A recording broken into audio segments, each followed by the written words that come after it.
We don't have too many more weeks until trade deadlines are here. Like, we're not going to be able to talk about buy low candidates for that much longer. Now, of course, before we dive into the guys this week, do want to do a little bit of an accountability check. One, I can say my fantasy football league, I'm 5-3. Two, you look at my underdog drafts, we are advancing right now 36 Best Ball Mania teams, which is much higher than the average rate. Our teams are going to keep on crushing going in the future.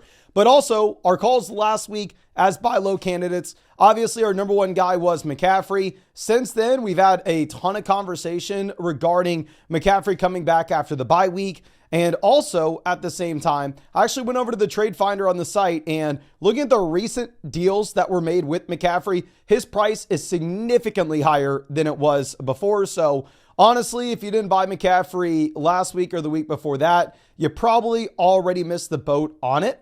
Going over to Chris Olave. Well, we'll save Olave. We had him as a buy low candidate last week. Obviously, last week, great game, 14 targets, 8 receptions, 107 receiving yards. I still think he's the best buy low candidate this week. We'll talk about him again. Looking at what we have with Chase Brown, Odunze. Rome, I don't know if I can tell you to go out there and buy low on him. I was thinking, it could be an interesting add-in where you were getting the continued improvement from Caleb Williams. Obviously, we typically expect to post a bye week rookie wide receiver bump. But I don't know if this Bears offense looks like garbage. Maybe the call on buying low on Odunze is not that great. Again, if you can get him as a throw-in a deal, go for it, but definitely not wanting to pay up for him. And then Chase Brown, we called Brown that buy low candidate, just expecting that going into the future. It's the Bengals offense with a lot of points scored. Chase Brown has been trending where he's taking more and more and more of this backfield, and he does dominate the opportunities in Cincy this past week, but it looks like he is maybe getting capped off with the usage, and they're not really shrinking the role of Zach Moss anymore. So instead of Chase Brown turning into that mid RB2 to high-end RB2, it looks like he's stuck at about that low-end RB2 price tag. Definitely somebody that you can still go buy if you can get him at the cost of like a running back 3, but if you have to pay up for him, probably not super interested. Now, let's go ahead and let's dive into Chris Olave here. Now, like I already said, Chris Olave in my mind is not just a buy low candidate, but he is the best buy low candidate in fantasy football.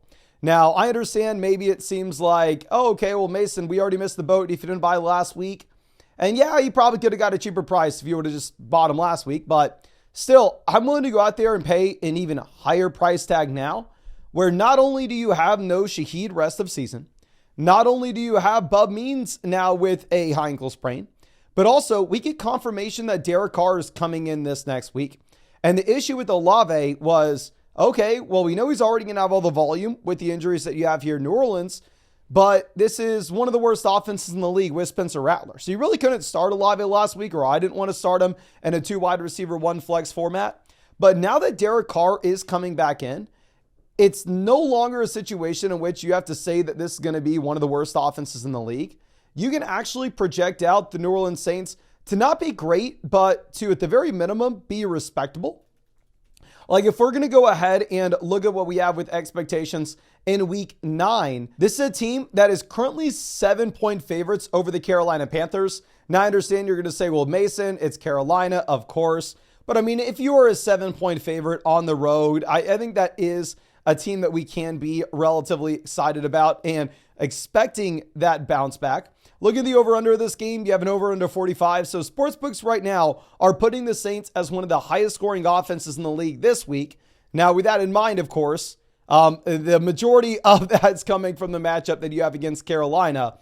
But really, even going into the future, we're not going to expect the Saints to be a bottom 3 offense. I think Derek Carr can come in and elevate this to just be a slightly below average offense, and you're going to get every single target. We already got the confirmation of that this past week with the 14 targets, 8 receptions, 107 receiving yards.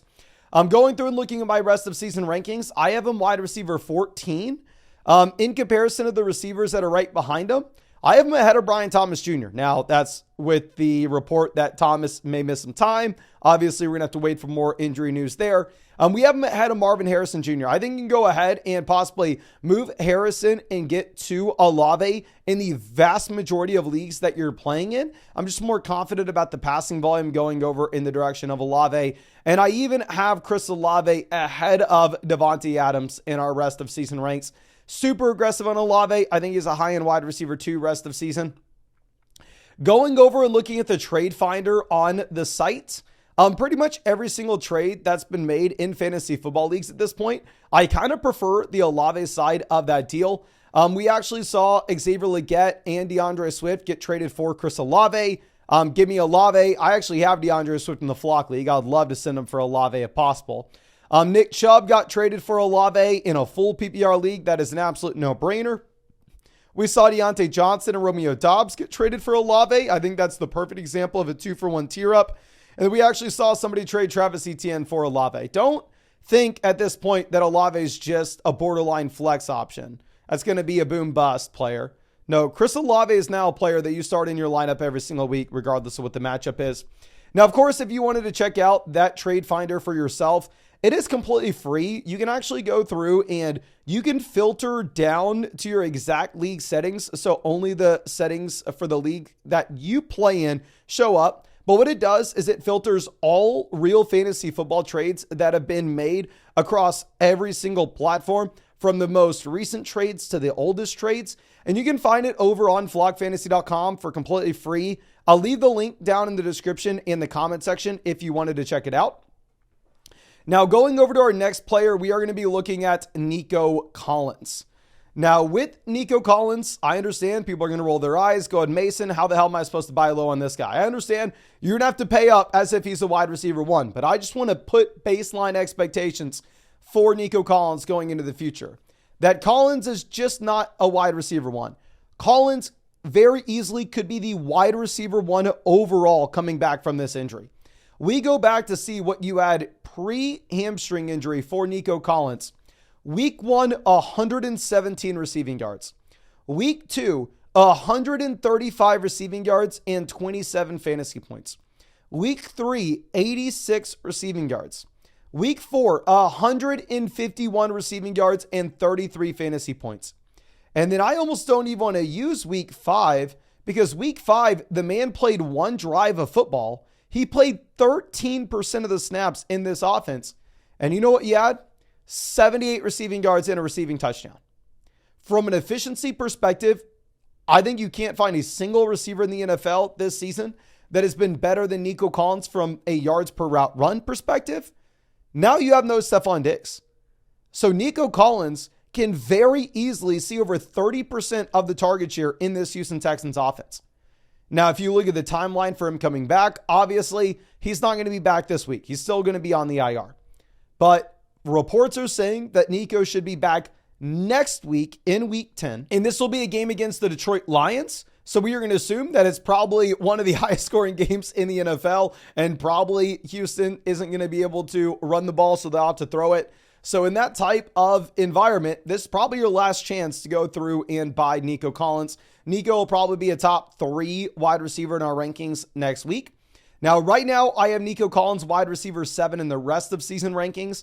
But obviously, that's because we have to consider the fact that if you are 2-6, if you're 3-5, you have no business trading for Nico Collins. You need points right now. Nico's going to miss this week. He has the bye week still in week 14.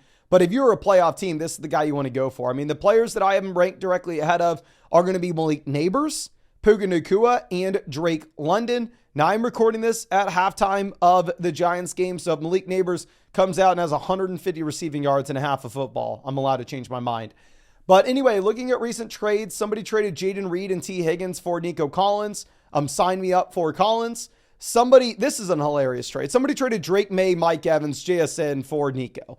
Whenever you get the ability to go through and add a player like Drake May into a trade in a 1 quarterback format, you do so in a heartbeat. I've actually seen this be played out with a bunch of different questions that have been sent in on the live stream. Like people going through and adding in a player like Geno Smith as if it really does anything. If you're looking at those quarterbacks like Drake May, Geno Smith, that are like the borderline week-to-week streamers, they literally have zero value in the deal, because you can go to the waiver wire and pick up Sam Darnold, Geno Smith, Tua, if you really needed to.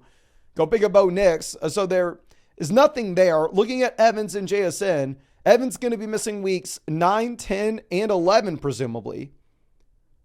And then even when Evans comes back, I'd rather have Nico Collins. JSN, you're just looking at a depth piece. Somebody traded Devontae Adams for Nico Collins. No brainer. So I would even be willing to add 2 Adams, like somebody else traded Adams and Kareem Hunt to Nico Collins. Go get Nico if you're a playoff team. He can be the wide receiver 1 overall. Now, going over to our next pair of receivers, I'm going to look at the guys that are changing teams recently. So I think I got a little ahead of myself on Amari Cooper with the rankings last week. Obviously, we ranked him way too high for a player that is scoring 1.3 fantasy points. But realistically speaking, going into the future, we should expect the route participation to just continue to go up for Amari Cooper. I thought he was going to be closing in on 70, 80% of the routes. But this week, you actually see only 50%. Now, of course, with that being said, this is a wide receiver room where Keon Coleman and Shakir are kind of dominating. So with that in mind, you're probably not expecting like a 25, 30% team target share for Amari Cooper. It's probably going to be a little bit lower. You're probably looking at anywhere from like a 20 to 22% team target share in Buffalo. But I still stand by the wide receiver one job in this Buffalo Bills offense is so damn exciting. That's why we made Keon Coleman one of our most drafted wide receivers on Underdog this offseason, which I couldn't be happier with. We were getting him as a low-end wide receiver 4. But anyway, going and looking at the trade finder for what you have with Amari Cooper, recently we see people kind of giving up on Amari. I saw somebody traded David Njoku for both Dalton Kincaid as well as Amari. Obviously, at this point, you'd prefer Njoku over Kincaid, but to get that slight downgrade at tight end to pick up Amari Cooper for free, I think that's a very easy play. Somebody traded Pittman and Tucker Kraft for Amari. My only hesitation with this is maybe if Flacco comes back in Indy, obviously it won't look as good, but I'd way rather have Amari here. Somebody traded Najee for Amari. I do want to reiterate, recording this at halftime of the Steelers game. Unless Najee comes out with 150 total yards in the second half, I do think that you have more upside with Amari rest of season. And then looking at our last trade, we actually have Tank Bigsby versus Amari Cooper. With Bigsby, you have a lot of risk. You could have ETN come back in, and then all of a sudden Bigsby is in a running back by committee in a bad offense, where Amari's on the path to be the wide receiver one in a very good offense. I think you just have to give him a little time. If you're looking at who we have Amari ranked alongside rest of season, I have him ranked right in the same range as guys like George Pickens, Deontay Johnson, and our next receiver in DeAndre Hopkins. With DeAndre Hopkins, I'm actually going to tinker with this a bit. I probably move him down to wide receiver 33. The reason for this is you do need to be concerned that this was a receiver that's coming into the season with the knee injury where we were told it's going to linger all year. Like, I don't think DeAndre Hopkins, we're ever going to get to see him at 100%. I wouldn't be surprised if DeAndre Hopkins caps out at about 70 to 75% of this Chiefs offense in terms of the snaps played in the route participation.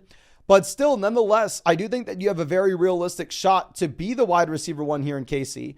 We are seeing continued improvement from this Chiefs offense. If you actually look at sportsbooks projecting this going to the future, right now this week, you're actually looking at the Chiefs against the Bucs, who've been great this season, as 8 to 9 point favorites, depending on the sportsbook that you're looking at. Effectively, they are 9-point favorites here over the Bucs. Now, obviously, they're going to look to run the ball as much as they can. But Xavier Worthy, while I still think Worthy is definitely a viable pickup as well, we have Worthy ranked at wide receiver 34. We have Hopkins Worthy ranked alongside like Darnell Mooney as well as Calvin Ridley. You have reasons to believe that the target share is just going to be funneled between Hopkins and Worthy with all the injuries that we have in KC. And at the same time, Kelsey hasn't seen a crazy high touchdown rate as you've had in the past. Looking at some of these DeAndre Hopkins trades, Josh Downs get traded for Hopkins. Tucker Kraft get traded for Hopkins. Keenan Allen get traded for Hopkins. Cortland Sutton get traded for Hopkins. I'd be fine with all those moves. I know it's very disappointing with only the 4.9 fantasy points against the Raiders, but ultimately he only played 32% of the snaps. I think the route participation is going to go way up for both these players. Now, somebody that I'd be willing to pay a lot more for is going to be Deebo Samuel. Now, I just wanted to have this conversation about Deebo because obviously when we talked about him in the video yesterday, a lot was up in the air. We didn't really know exactly what to expect with the rib injury. But for what we can tell now is it sounds like this is no longer going to be a concern coming out of the bye week for Deebo, that he is day-to-day with this rib injury. Obviously, this past week, he was dealing with pneumonia. Obviously, he was dealing with the wrist. So this is the perfectly timed bye week for Deebo Samuel. Now, at the same time, you are looking at the situation in San Francisco kind of going under the radar with no Brains and Ayuk rest of season. And when I say that, I don't mean under the radar in general, because obviously all of us are talking about what this means for Ricky Pearsall, what this means for Jawan Jennings, what this means for George Kittle. But we weren't really able to fully digest this with Deebo Samuel, because in that same game where Ayuk went down, so did Deebo. And also in that game against the Dallas Cowboys, you only saw 62% of the snaps for Deebo Samuel. So from what I've seen in the live streams as of late and the trades that have come through, is it appears that a lot of people aren't really grasping with the fact that this is still one of the best offenses in the league. And now Deebo Samuel is going to be getting flooded with additional targets with no Brandon Ayuk in said offense. The Ayuk injury, yes, it helps Pearsall. Yes, it helps Jennings. It helps Deebo Samuel as well. I think Deebo Samuel coming out of the bye week will very easily be a wide receiver 1 for us. I have Deebo Samuel ranked at wide receiver 12. I would love to go out there and potentially trade away Garrett Wilson for Deebo if I potentially could. Looking at some of the recent trades that people have made for Deebo, I mean, I saw somebody trade Deontay Johnson for Deebo Samuel, which is a no-brainer. Somebody traded Devontae Adams for Deebo. Somebody traded London to Mario Douglas for Deebo and Zay Flowers. Somebody traded Xavier Worthy and Kareem Hunt for Deebo Samuel. So 100% I am looking to make those moves. And then again, I want to reiterate, not only do we have the free trade finder on the site for you as well, but if you're using the free trade calculator, please make sure you're hitting the settings and you're putting in your exact league settings with that trade calculator. That way you can go through and get the most accurate advice for your trades there on the site. So what's going to be free on the site is with that trade calculator. If you want to use the average expert values, that's going to be free. If you wanted to change it to Mason Dodd's values, which is my name, of course, then that would be behind a paywall. But anyway, you could use the free expert values whenever you want.